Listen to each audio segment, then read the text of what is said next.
pada kesempatan kali ini, kemarin saya sempat baca komen-komen beberapa subscriber saya yang masih belum terlalu banyak. Tapi saya berusaha untuk menjawab semua apa yang ditanyakan kepada saya, dan jawaban saya pun berdasarkan dari pengalaman apa yang pernah saya lakukan. Jadi kali ini saya akan membahas seberapa efektif lampu tanning untuk warna ikan koi, khususnya warna merah ya. Jadi posisi kolam saya itu kan posisi indoor, cahaya matahari yang masuk pun sangat minimal, walaupun atapnya sudah diberi atap transparan, tapi terkadang cahaya mataharinya itu masuknya tidak terlalu banyak dan masih cukup redup juga ya. Jadi untuk mengimbangi hal itu atau memberikan adaptasi lingkungan biar hampir mirip dengan lingkungan aslinya, jadi saya menambahkan lampu tanning itu.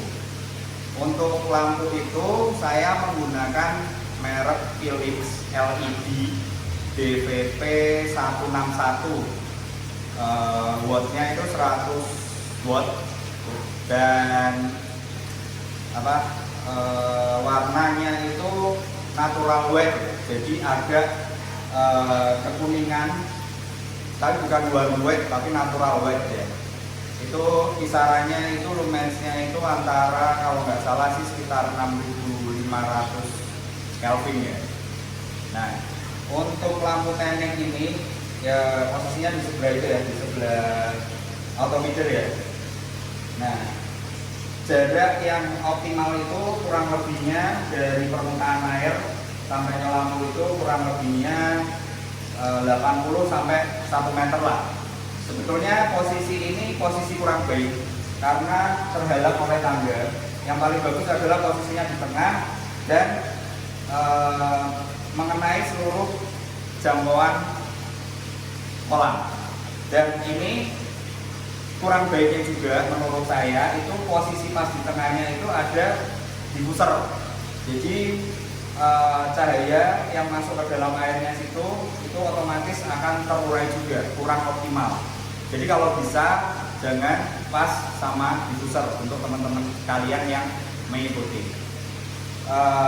Waktu yang dibutuhkan untuk tanning buat saya itu biasanya saya nyalainnya mulai dari jam setengah 5 atau jam 5-an sampai kurang lebih jam 10, 11, dan 12-an lah.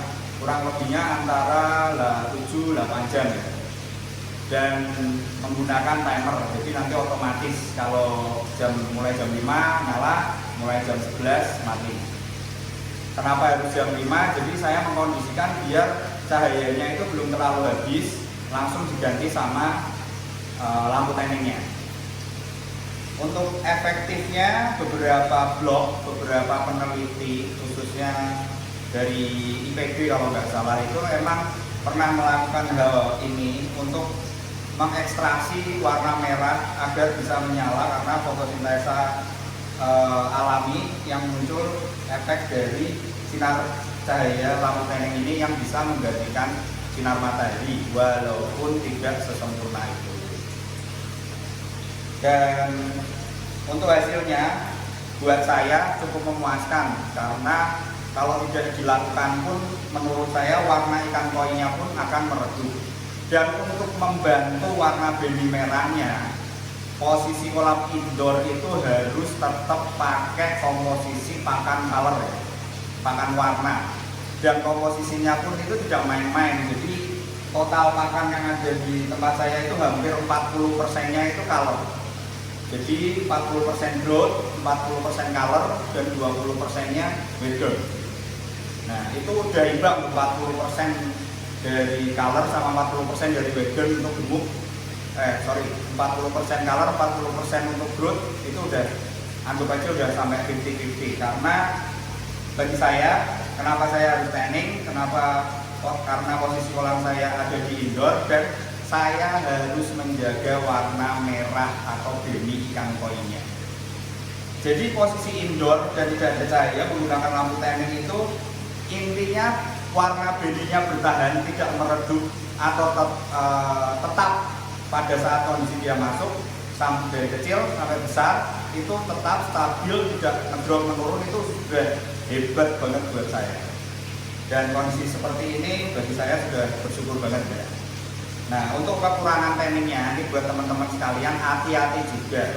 Karena pada dasarnya tanning itu yang paling mudah itu kayak dilihat dari ikan arwana ya. Jadi kalau ikan arwana itu karena posisi view-nya itu ada di side view, samping. Jadi sebagian penghobi itu menggunakan lampu tanningnya itu dari samping kan. Nah, itu untuk agar posisi sisiknya yang tertanning itu lebih banyak areanya. Dan biasanya menggunakan dua komposisi, atas dan samping. Kalau ikan koi karena berhubung top view atau penglihatan dari atas, jadi tanningnya harus dari atas seperti ini. Kalau dari samping kan susah juga masangnya, harus dari outdoor gitu. Dan beberapa peneliti itu juga lampu LED itu ada banyak warnanya, ada kuning, ada putih, ada merah, ada biru, ada hijau. Nah, setahu saya itu yang paling efektif untuk warna ikan itu LED warna merah. Jadi kalau ada, mungkin nanti kalau suatu saat bisa melakukan eksperimen ya, itu nanti saya mau coba lampu tanning itu diganti dengan lampu tanning yang dengan spek reef atau air laut. Itu menurut saya komposisinya itu mereka harus benar-benar berada seperti cahaya matahari, paling mirip kalau menurut saya. Jadi bisa harapannya lebih efektif aja sih dari posisi cahaya mataharinya untuk kolam ikan. Dan hati-hati juga buat teman-teman yang untuk tanning, kondisi setiap ikan itu berbeda-beda. Jadi kan kalau misalkan ini kan ada ikan polosnya, ada yang ochiba yang berwarna tapi tidak merah, ada yang doichu juga kayak gitu. Itu bisa terjadi juga perkembangannya gara-gara lampu tanning itu beda loh ya. Saya kasih contoh nih, video di samping saya ini itu dari ochiba saya. Ochiba saya itu mungkin dia tanningnya itu mempengaruhi dari warna coklatnya, sisiknya. Jadi di sekitar pipinya itu muncul kemerah-merahan. Nah, itu menurut saya kalau terlalu lama mungkin bisa, terlalu panas pun juga bisa, dan nggak cocok pun juga bisa. Tapi karena populasi ikan gosande atau yang lebih berwarna kohaku, soa, tanco soa lebih banyak di kolam saya, jadinya mau nggak mau si ojibanya harus mengalah untuk mereka.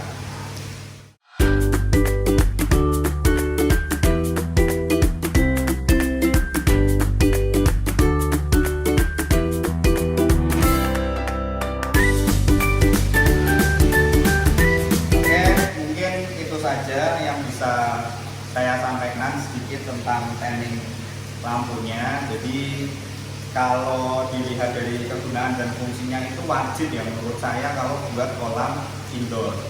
Dan harus melihat karakter dari ikannya juga, karena kadang satu ikan itu sebetulnya hampir mirip kayak arwana juga. Kalau tanningnya terlalu panjang, terlalu lama, dia malah memerah. Kalau terlalu cepat, dia juga nggak efektif. Itu juga bisa terjadi sama ikan.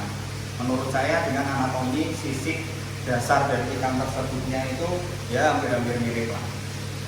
Oke, terima kasih bagi yang sudah menyaksikan. Semoga bisa menjawab apa yang kalian tanyakan tentang lampu tanning yang saya gunakan.